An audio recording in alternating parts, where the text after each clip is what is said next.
സുഹൃത്തുക്കളെ, uniform civil കോഡും വഖഫ് നിയമവും ഇത് രണ്ടും കേന്ദ്ര സർക്കാർ അല്ലെങ്കിൽ BJP സർക്കാർ നടപ്പിൽ വരുത്താൻ പോകുന്നു എന്നാണ് പറയുന്നത്. അപ്പം അതിനെപ്പറ്റിയിട്ട് എൻ്റെ അഭിപ്രായം ഞാൻ പറയാം. യൂണിഫോം സിവിൽ കോഡ് BJP കൊണ്ടുവന്നാലും ആര് കൊണ്ടുവന്നാലും അതിൽ ഇരട്ടത്താപ്പില്ല. എല്ലാവർക്കും ഒരേ വ്യക്തി നിയമം കൊണ്ടുവരുന്നതാണ് ഏക സിവിൽ കോഡെങ്കിൽ അതിനെ ഞാൻ സ്വാഗതം ചെയ്യുന്നു. ആണിന് 4 കെട്ടാം, പെണ്ണിന് പറ്റില്ല. ആണിന് പെട്ടെന്ന് മൂത്തലാക്ക് ചെല്ലാം, പെണ്ണിന് ഫസ്റ്റ് ചെയ്യണമെങ്കിൽ അവിടെ ഒരു കാളിയുടെ അനുവാദം വേണം എന്നൊക്കെയുള്ള ഇരട്ടത്താപ്പ് അതിലില്ല. ചിലർ ചോദിക്കും, മുസ്ലിം പുരുഷന്മാർ 4 കെട്ടുന്നത് മാത്രമാണ് പ്രശ്നം, നിങ്ങൾക്ക് എത്രയും ഗേൾഫ്രണ്ട് ആവാലോ എന്നൊക്കെ. അവിടെയാണ് പ്രശ്നം. ആണിന് 4 കല്യാണം കഴിക്കാമെങ്കിൽ പെണ്ണിനും 4 കല്യാണം കഴിക്കാൻ പറ്റണം.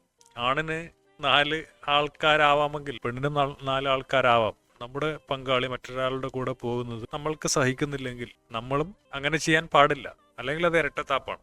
ആ ഒരു കണ്ണിലൂടെ നോക്കുമ്പോൾ ഏകീകൃത സിവിൽ കോഡ്, ഏകീകൃത വ്യക്തി നിയമം ഞാൻ സ്വാഗതം ചെയ്യുന്നു. അതിൽ എനിക്ക് തെറ്റ് കാണാൻ കഴിയുന്നില്ല. ഈ വഖഫ് നിയമം കൊണ്ടുവരുമ്പോൾ അത് BJP ഇരട്ടത്താപ്പാണ് കാണിക്കുന്നത്. നിലവിൽ നിസ്കരിച്ചു കൊണ്ടിരിക്കുന്ന ഒരു പള്ളി തകർത്തിട്ട് അതിൻ്റെ അടിയിൽ ക്ഷേത്രത്തിന് അവശിഷ്ടങ്ങൾ ഉണ്ടായിരുന്നു എന്ന് പറഞ്ഞിട്ട് രാമക്ഷേത്രം പണിയുകയും ആ പള്ളി തകർത്തവരെയും കലാപം നടത്തിയവരെയും ശിക്ഷിക്കാതിരിക്കുകയും ചെയ്യുന്ന, പള്ളി തകർത്തവരെ അധികാരം കൊടുത്തിട്ടും മറ്റും പ്രോത്സാഹിപ്പിക്കുന്ന BJP വഖഫ് ബില്ല് എന്ന് പറഞ്ഞിട്ട് വരുമ്പോൾ വഖഫിനെതിരെ സംസാരിക്കുമ്പോൾ ശരിക്കും കോമഡി ആയിട്ടാണ് തോന്നുന്നത്. ഇരട്ടത്താപ്പാണ്.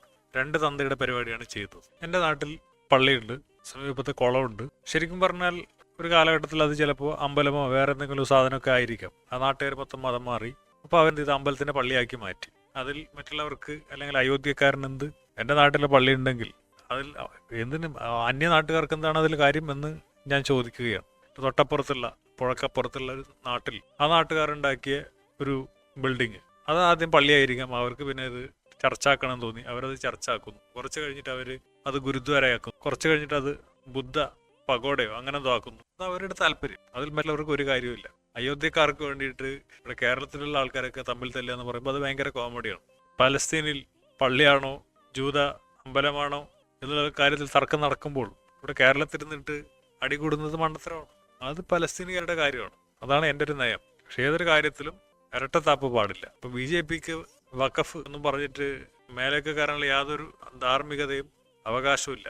നിലവിൽ ഉപയോഗിച്ചു കൊണ്ടിരിക്കുന്ന പള്ളികളുടെ അടിയിൽ ശിവലിംഗം തിരയുന്ന ഇവന്മാരാണ് മറ്റുള്ളവരെ ഉപദേശിക്കാൻ നടക്കുന്നത്. ഒരു ആരാധനാലയത്തിനും പ്രത്യേക പരിഗണന കൊടുക്കേണ്ട കാര്യമില്ല. ക്രിസ്ത്യാനികളുടെ മത വസ്തുക്കൾ, പള്ളിയായാലും ചർച്ച ആയാലും മറ്റു സ്ഥാപനങ്ങളായാലും ഒക്കെ അവർ ട്രസ്റ്റ് കമ്പനി ആ ഒരു രീതിയിലാണ് അവർ രജിസ്റ്റർ ചെയ്യുന്നത്. അതിൻ്റെ ട്രസ്റ്റികൾ അല്ലെങ്കിൽ അതിൻ്റെ ഡയറക്ടർമാർ, നടത്തിപ്പുകാർ, അവർക്ക് താല്പര്യമുണ്ടെങ്കിൽ അവർക്കത് അതിൻ്റെ രൂപം മാറ്റാം.